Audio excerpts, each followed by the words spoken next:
झूठी, तथ्यहीन, पूर्वाग्रह से ग्रस्त। अदानी ग्रुप ने मीडिया स्टेटमेंट जारी करते हुए फाइनेंशियल टाइम्स में छपी एक खबर का पुरजोर खंडन किया है। ग्रुप ने रिपोर्ट पर कड़ा ऐतराज जताते हुए सभी तथ्यों को सिलसिलेवार ढंग से सामने रखा है।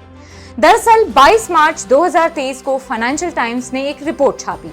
इसकी हेडलाइन थी Indian data reveals Adani empire's reliance on offshore funding, यानी भारतीय आंकड़ों के मुताबिक ऑफशोर फंडिंग पर अदानी ग्रुप की निर्भरता। अदानी ग्रुप ने 10 अप्रैल को जारी स्टेटमेंट में इस रिपोर्ट में छपे तमाम आरोपों को निराधार बताते हुए सच सामने रखा है। ग्रुप ने कहा है कि इस रिपोर्ट के जरिए अदानी परिवार और अदानी ग्रुप को गलत तरीके से पेश किया गया। ऐसा करने के लिए जानबूझकर पब्लिकली अवेलेबल फैक्ट्स में से कुछ चुनिंदा इंफॉर्मेशन ली गई, डिस्क्लोजर्स को समझने में आलस दिखाया गया और गलत और नुकसान पहुंचाने वाले आरोप लगाए गए, जिसके कारण बिना बात ही एक पॉलिटिकल मुद्दा बन गया है। आइए अब समझते हैं कि रिपोर्ट में एग्जैक्टली छपा क्या था और अदानी ग्रुप ने इसका खंडन करते हुए कहा क्या है। फाइनेंशियल टाइम्स की रिपोर्ट में कहा गया कि बीते कुछ साल में अदानी ग्रुप में आने वाले फॉरेन डायरेक्ट इन्वेस्टमेंट का करीब आधा हिस्सा गौतम अदानी के परिवार से जुड़ी ऑफशोर एंटिटी से आया है। ये अदानी ग्रुप के बिजनेस एम्पायर की फाइनेंसिंग में शामिल ऐसे पैसों की भूमिका को हाईलाइट करता है जिसकी पड़ताल मुश्किल है।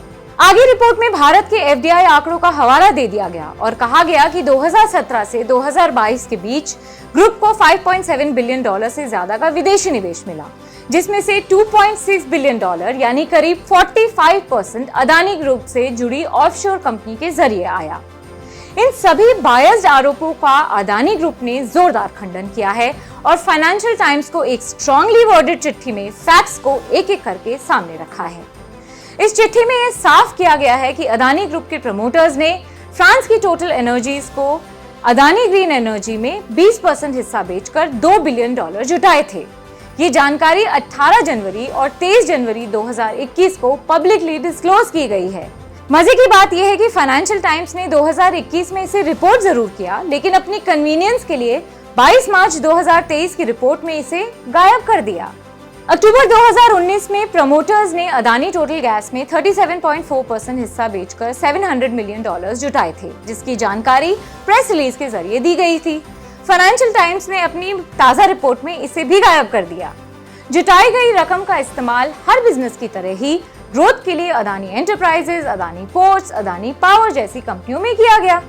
अदानी ग्रुप कंपनियों में प्रमोटर्स एंटिटीज की सब्सटैंशियल होल्डिंग है, जो जाहिर सी बात है अच्छे बिजनेस होने के कारण गुजरते वक्त के साथ बढ़ी है। ये भी गौर करने वाली बात है कि अदानी ग्रुप ने सेकेंडरी सेल से जुटाए पैसों का इस्तेमाल अदानी ग्रीन एनर्जी में एडिशनल इक्विटी खरीदने और शेयर होल्डर लोन के जरिए कंपनी को सपोर्ट करने में किया। ये सब भी पब्लिक डोमेन में ही है, लेकिन फाइनेंशियल टाइम्स ने प्राइमरी और सेकेंडरी इन्वेस्टमेंट को लेजी रिपोर्टिंग के कारण एकदम मिक्स कर दिया। साथ ही $2 बिलियन के सेकेंडरी ट्रांजैक्शन को पूरी तरह से इग्नोर कर दिया, ताकि पहले से ही बायर्स रिपोर्टर्स राउंड ट्रिपिंग की एक इल्यूजनरी थ्योरी को फैला सकें और इसे सही साबित करने के लिए फंडिंग में $2 बिलियन का गैप दिखा सकें। वाह! अदानी ग्रुप ने अपने स्टेटमेंट में फाइनेंशियल टाइम्स की कॉन्ट्रडिक्टरी रिपोर्टिंग का भी पर्दाफाश किया है।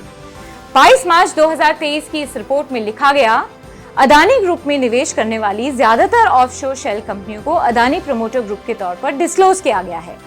उसके महज 5 पैराग्राफ बाद ही लिखा गया, एनालिस्ट के मुताबिक अज्ञात मॉरिशस कंपनियों से आने वाला पैसा चिंता का विषय है, क्योंकि ये तय करना असंभव है कि इस फंड को राउंड ट्रिप किया गया है या नहीं। अगर एक पैराग्राफ में फाइनेंशियल टाइम्स ऑफशोर कंपनियों को प्रमोटर ग्रुप का हिस्सा बताता है, तो वो दूसरे ही पैराग्राफ में उन्हें अज्ञात कैसे बता सकता है। अदानी ग्रुप ने साफ किया है कि ये सभी तथ्य सार्वजनिक तौर पर उपलब्ध हैं और time to time regulatory filing के जरिए उन्हें पब्लिक रिकॉर्ड में रखा गया है। यानी ये सारी 20,000 करोड़ रुपए की इल्यूजनरी थ्योरी एकदम बोगस है। फाइनेंशियल टाइम्स की मिसलीडिंग स्टोरी ने पूरे मार्केट में गलत फहमी फैला दी है और इस गलत थ्योरी के आधार पर बिना बात ही एक राजनीतिक मुद्दा भी बना दिया गया है।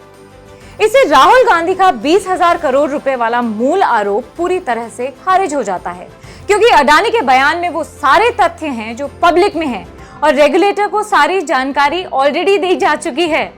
इसमें कुछ भी गोपनीय या हिडन नहीं था, जैसा कि एफटी दिखाने की कोशिश कर रहा है।